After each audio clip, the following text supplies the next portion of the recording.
Bonjour, nous nous retrouvons encore. Nous parlons de nourriture. Alors aujourd'hui nous sommes le 18 décembre 2023 à 15h29.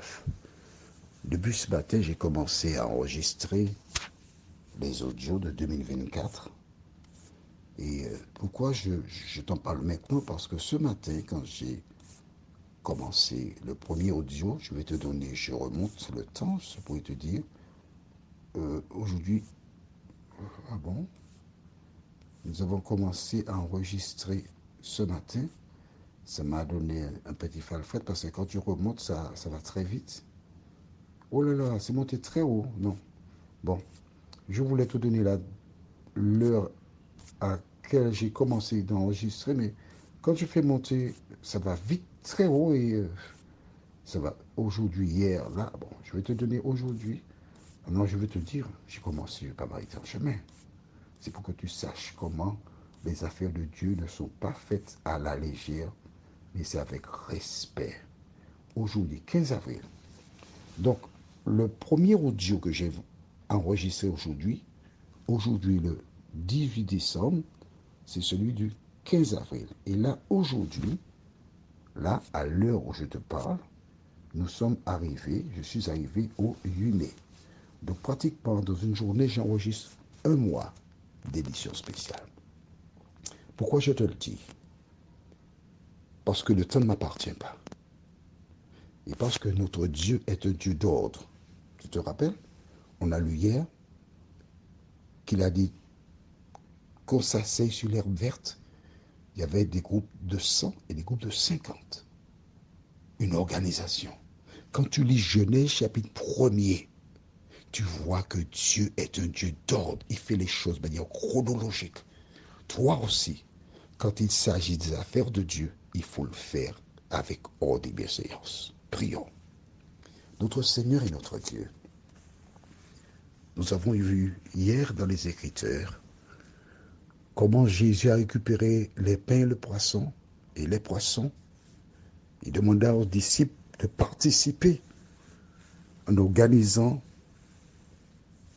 des groupes, alors que nous prendrons le temps pour lire encore la parole.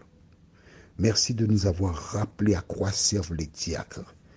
Ce ne sont pas des jobbers, des personnes qui viennent pour nettoyer un bâtiment ou encore ramasser l'argent. Le diacre, c'est une personne qui remplit une fonction similaire à celle des apôtres, chargée de visiter celles qui sont seules, de prier avec elles, les encourager, les fortifier, tandis que les apôtres devraient être totalement consacrés vers l'extérieur. Bénis ton peuple, Seigneur. Permets qu'il mette en pratique la parole au nom de Jésus pour ta gloire éternelle. Amen. Et oui, qui que tu sois, si tu réalises que ce que nous lisons, c'est la vérité, quelle que soit ton obédience religieuse, ton devoir, c'est de dire aux dirigeants, écoutez, j'ai bien dit hier, ne va pas dire c'est Jean-Claude qui a dit, tu te connais. Prends la Bible, lis, fais des recherches sur Internet, et à partir de cela, tu vas voir les responsables te dire, écoutez, j'ai fait des recherches, j'ai découvert, j'ai vu. Il faut que tu sois convaincu de ce que tu dis. Si ce que je te dis, ça n'a pas de sens pour toi, ne dis rien à personne, garde les affaires pour toi. D'accord? Aujourd'hui, nous lisons au livre de Marc, chapitre 6, versets 41 à 44. Attends, tu me trouves expéditif dans ce que j'ai dit? Mais c'est comme ça que Jésus fait. Il t'a dit dans Apocalypse 3, verset 20. Voici, je me tiens à la porte et je frappe. Toto. Si quelqu'un entre la porte, chante. Je souperai avec lui et lui avec moi. Maintenant, si tu laisses la porte fermée, que fait Jésus? Il part. Il n'a pas de temps à perdre. Il va frapper à une autre porte. Toto. Ainsi de suite. Lisons maintenant, si tu le veux bien, dans Marc 6, versets 41 à 44. Il prit les 5 pains et les 2 poissons, et, levant les yeux vers le ciel, il rendit grâce, puis il rompit les pains, il les donna aux disciples, afin qu'ils les distribua à la foule. Il partagea aussi les 2 poissons entre tous. Tous mangèrent et furent rassasiés. Et l'on emporta 12 paniers pleins de morceaux de pain et de ce qui restait des poissons. Ceux qui avaient mangé les pains étaient 5000 hommes. Alors lorsqu'on te dit 5000 hommes présents, il y a toujours plus de femmes qui viennent écouter l'évangile que les hommes. On peut sans se tromper dire, il pourrait y avoir même 20 000 femmes lorsqu'il y a 5000 hommes, sans compter les enfants. Et la Bible déclare qu'ils furent rassasiés. Ils ont mangé à satiété. La Bible ne nous dit pas combien de personnes qui ont profité pour mettre dans leur sac de quoi se nourrir pour le soir, le lendemain et le surlendemain, qu'importe. Mais ce que je voudrais que tu retiennes, c'est que Jésus n'est pas pour le gaspillage. Jésus n'est pas pour le gaspillage. Jésus a donné. Il a fait le miracle.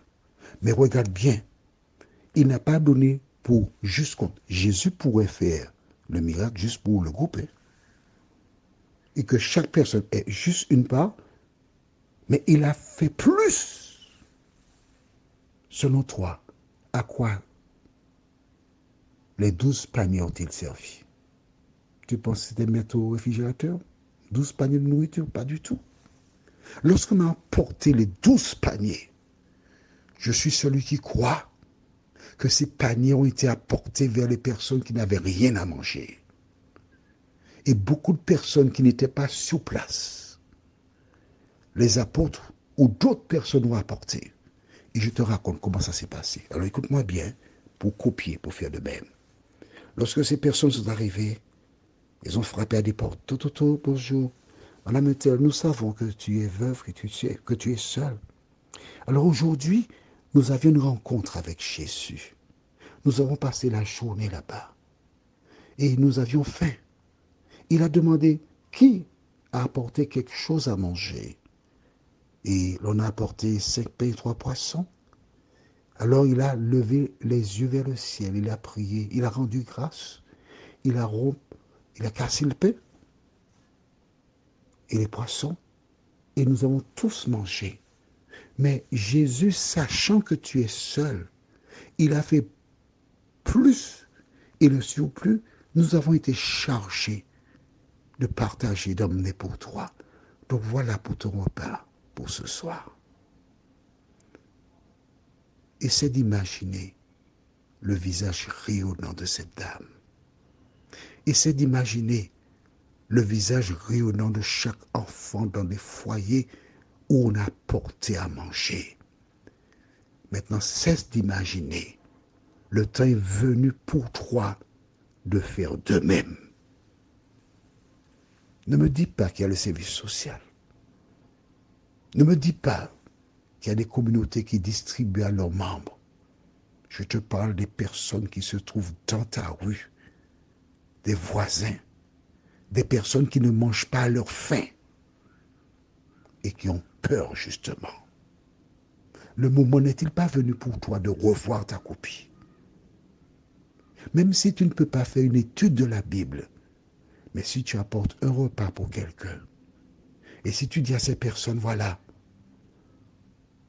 étant donné que nous sommes voisins, puis-je t'apporter un petit repas parce que généralement, quand nous faisons, parce qu'aux Antilles, lorsqu'on mettait à manger au feu, on faisait toujours au cas où quelqu'un viendrait. Puis-je partager avec toi?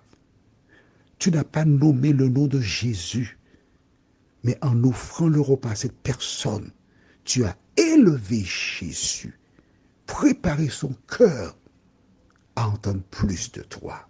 Prions, notre Seigneur et notre Dieu.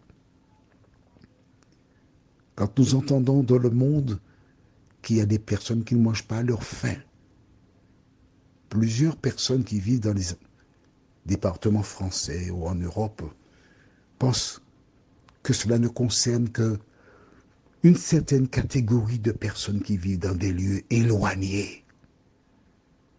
Mais il existe beaucoup de personnes dans les départements français qui meurent de faim, qui ne mangent pas leur faim. Seigneur, réveille tes enfants, réveille celles et ceux qui croient en toi, afin qu'ils se lèvent, qu'ils aillent vers celles et ceux qui n'ont rien à manger, qu'ils viennent à leur secours, nous t'en prions, au nom de Jésus et pour ta gloire éternelle. Amen. Que l'Éternel continue de t'éclairer et qu'il te bénisse. Je te souhaite une bonne journée sous le regard de Dieu.